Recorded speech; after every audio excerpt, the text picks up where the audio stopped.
Hello friends, this video on wastewater story part 1 is brought to you by examfear.com. No more fear from exam.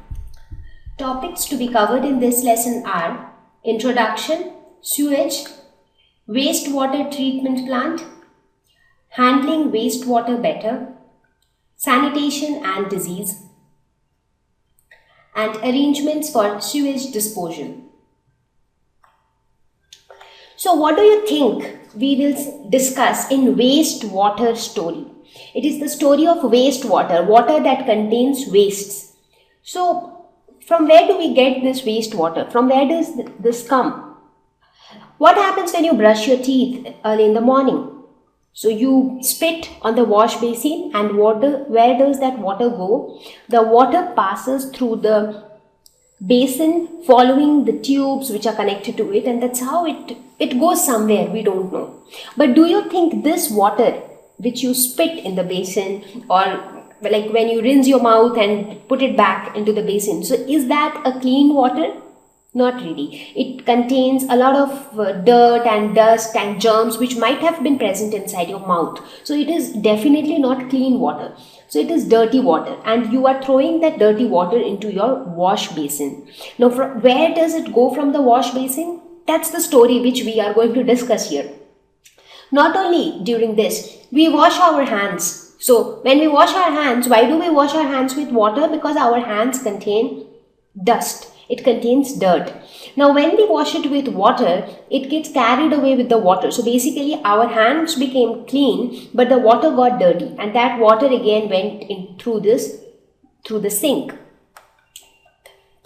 When we go to washroom, so there also whatever we excrete out, where does that go? That gets into the toilet pot, but from there again it dissolves in water and the water becomes obviously dirty. So what happens to that dirty water? We use washing machine. So your clothes become cleaner, but what happens to the water carrying the dirt? So in each of these examples, you think of your kitchen sink. So where we wash the utensils which contain oils and so many spices, etc. So we clean it all. So the water contains all of that, and that water again passes through the sink.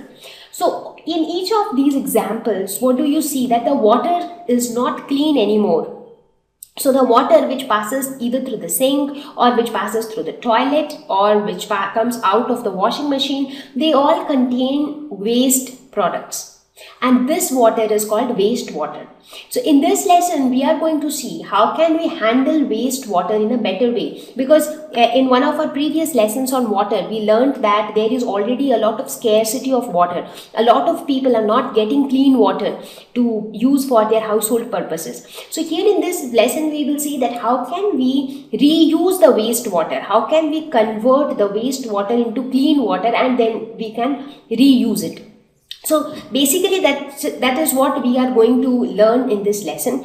So let us start with what is wastewater. The name itself defines it, that is water with wastes is wastewater. Very simple. So it is the water that is contaminated with harmful and undesirable substances. Now what could be these harmful and undesirable substances? So these substances could be, like anything. It could be chemicals.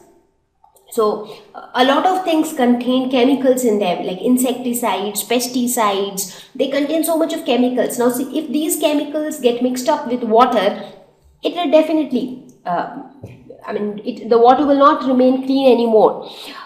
These undesirable substances could be oils or fats. It could also be things like paints. It could be excreta, either human excreta or any other animal excreta. It could also be urea, which is mostly present in the urine. So urea is again a harmful substance for living organisms. So urine which comes out of our body, so when that urine gets mixed with water, so the water becomes wastewater. It could also be a lot of soluble wastes, because of which whenever you look at wastewater, just by the look you can say which water is clean and which one is not. So a clean water would appear to be transparent or maybe slightly bluish in color. Mostly, actually speaking, clean drinking water is transparent in color. Now, when you have undesirable substances mixed into it, things like paints or oils or chemicals, so the color of the water also changes. It turns blackish or brownish in color. Or if you look at the water which comes out of the bathrooms, so that water also, for that water also the color changes. So this type of water which contains undesirable substances, that is termed as wastewater. Now, how can we distinct wastewater from clean water? A wastewater will always have a foul smell, bad smell. With that itself, you'll get to know that okay, this water is not clean. Color, which is mostly blackish or grayish or brownish in color, so that's how the color is. So this is a brief introduction to wastewater. Now the question is, why are we talking about wastewater story? Why are we talking about managing wastewater? Why do we want to manage it?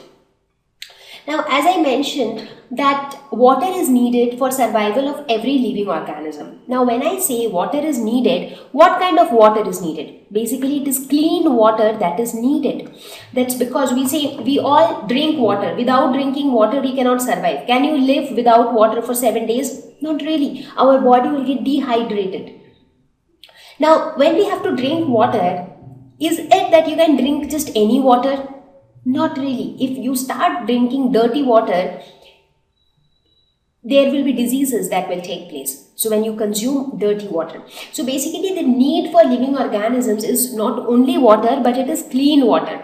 And unfortunately, there is scarcity of clean water. Now, this clean water is used for a variety of purposes by us, for drinking, for cooking, for bathing, for washing clothes.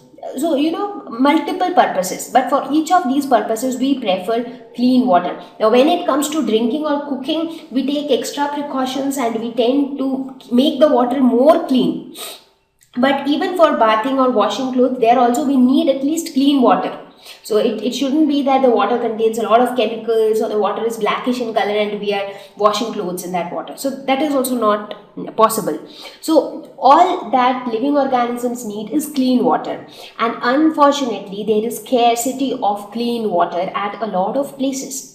So that's why look at this picture. It shows that this lady, she did not get clean water, and just by digging the ground, little bit of water is there, which by appearance tells that it is muddy water. It is mixed with mud and silt and sand. So obviously it is not clean and it is not fit for drinking purpose. So there are many such places where clean water is not there. People depend on a bucket or two of water to do all their household chores. So in such a scenario where we already do not have clean water, do you think that it is going to be wise to waste the wastewater? So when I say wastewater, that water might contain human excreta, that water might contain urine dissolved in it, that water might contain paints or chemicals in it. So obviously that wastewater is not useful to us. But if we find out ways by which that wastewater can be reused, that is, the wastewater can be treated in such a way that it gets converted into a cleaner water, and then that clean water can be utilized for a lot of purposes. So since there is scarcity of water, therefore we talk about wastewater management, because we do not want to waste that much of water. Thank you. Please visit www.examfear.com to watch more educational videos with a better experience. Please do not forget to like and subscribe to our YouTube channel for latest updates. Thank you once again.